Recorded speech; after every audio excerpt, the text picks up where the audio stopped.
welcome back to the Style Masterclass Podcast. I'm your host, Miss J. Judith Gatan.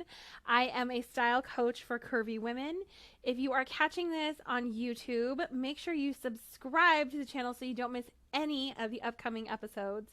If you're listening to wherever you get your podcasts, welcome, welcome. Also, hit subscribe, and you would do me a solid if you left me a review and some kind comments, and I've been enjoying watching these come in. So big shout out and love to you all for sending some lovely comments my way. This month, in conjunction with something I'm teaching in Modern Charm School, my membership, we are talking about body image. So I wanted to talk to you about what we call mirror distortions. And this is a concept I got from Thomas Cash from his book, The Body Image Workbook. So this is something you can check out on your own. But I wanted to touch on a little bit of these concepts here and how they relate to the thought, feeling, do cycle, the thought, feeling, action cycle that I use as a basis for my coaching of my clients. Now, one of the things that Dr. Cash talks about is one of those mirror distortions. When you look in the mirror and your thinking is distorting the information that you're getting from your brain. So your brain is seeing one thing, it's getting an input of information when it looks in the mirror, and then something happens in your mind that distorts that input of information. At least that's my sort of layman's version of a ton of information that you can get from the work of Dr. Cash. Now, what I really want to hone in on specifically is one of the things he talks about is kind of like a misreading distortion, misfortune. You're telling a fortune and it's a misfortune, meaning you're taking some information that your brain is giving you about what it's seeing in the mirror and you're fortune telling what that means for your future. And it's never good what you end up forecasting or fortune telling because brains have a negative bias, meaning we kind of trend towards negativity. It's what's kept us safe. That's never going to work out for you. Don't drive, without your lights on in your car. Don't go down that alleyway, right? Like there's this internal system that we have that's wired for negativity to keep us safe. Don't eat those random berries. They could poison you. So it's part of the hardwiring of being a human being. Nothing wrong with our negativity bias. It's what's kept us safe for generations. However, because we have this negativity bias sort of hardwired almost into the coding of our brains as humans, what happens when you have a body image issue is you're getting input from your brain. Your body looks a certain way, it's a certain shape, it's a certain height. Your head is a certain size in relation to your body and vice versa. Your feet are size in relation to your body. Your nose, pick your body part, right? We're getting this input information from our brain. But the negativity bias kicks in, and what we see, we somehow distort to mean things that it doesn't. We draw false conclusions. So for some women, what happens is, hey, I'm looking in the mirror, I'm getting this input from my brain, and the misfortune telling that I'm doing, the forecasting into the future that's negative, is because my body looks this particular way. I'm going to distort that information in my brain to make it mean I'm no longer capable of doing X, Y, or Z in the future. Now, if you've ever lived in a fluffy body and realize that fat phobia is a real thing, sitting in chairs that have arms that are too small for you is a real thing. I'm not discounting any of those experiences, so please don't hear me wrong. What I'm talking about, those things like my head is too small for my body, therefore in the future I will never have friends because they will think my head size is weird. That's a huge leap in logic. Wait, how did we get to friends? I'm fat, I'm fluffy, I'm overweight. No one will ever date me or ever love me. Wait, that's a distort. How do we make that leap? There's a series of negative thoughts in there that we've wired together in our brain that fires up every time we happen to look at our body. We're fortune telling in a misfortunate way. We're fortune telling towards negativity. We're looking at something on our body and we're drawing this end conclusion that requires such a crazy leap in logic, such a drastic leap in logic that we're drawing these false conclusions. Now, why am I bringing this to your attention? Because I coach so many of you all, and so many of you think that you're alone in your thinking. And I have several clients who struggle with the example I use, the size of their head. I have several clients who struggle with my breasts are too big, my belly's too big, this particular part of my body is blank.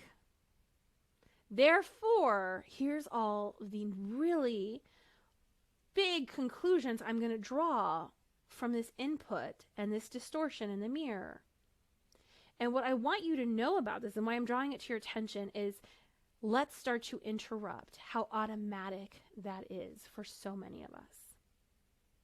This is normal. It's human to a certain degree. We all do this. But we don't have to. And that's the part that I want to bring in, the thought, feeling, do cycle. You get to choose what you think. You get to choose how you feel. And you get to choose what you do next. Your thoughts create your feelings. And from your feelings, you take action. You do stuff. We get to choose what we want to think. Now, for some of us, some of our thinking is so automatic. We think it's true. We believe it 100% because it happens so quickly and so fast in real time. That mirror distortion, boop, in a moment's notice. We look at our body and now we're running away with the story that we're going to be alone, homeless in a van by the river forevermore, to use the language of one of my favorite coaches. We're drawing these conclusions based on some brain input because there's a distortion that's happening in our mind from the brain input to what we're thinking. And I want to interrupt the flow of that because for some of us, we're in the habit of this. So it's so seamless. It almost happens without our awareness.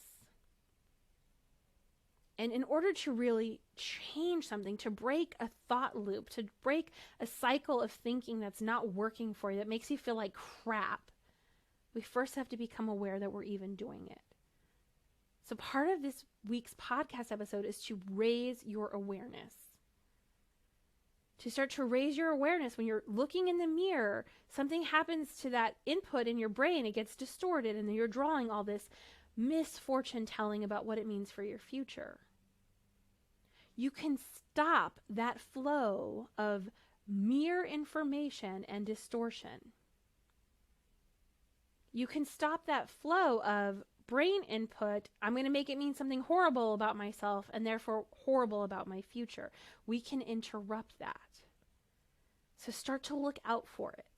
Next time you're standing in front of the mirror, if you notice suddenly you're like imagining a future where you're alone and nobody loves you and nobody will date you and everyone's left you, I want you to pause and be like, oh, I'm misfortune telling in this moment. That's what Miss J was talking about. Or some of you have already recognized that you do this in yourself. You're like, oh, there's a name for this? Oh my God. Okay, I love you so much.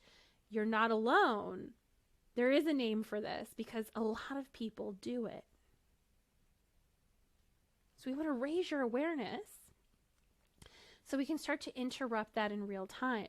If you notice you're standing in front of the mirror a long time and your brain suddenly is some other place and you're not really even looking at yourself anymore, you're in your imagination, imagining all the horrible things that will happen as a result of how your body looks, time for some interruption.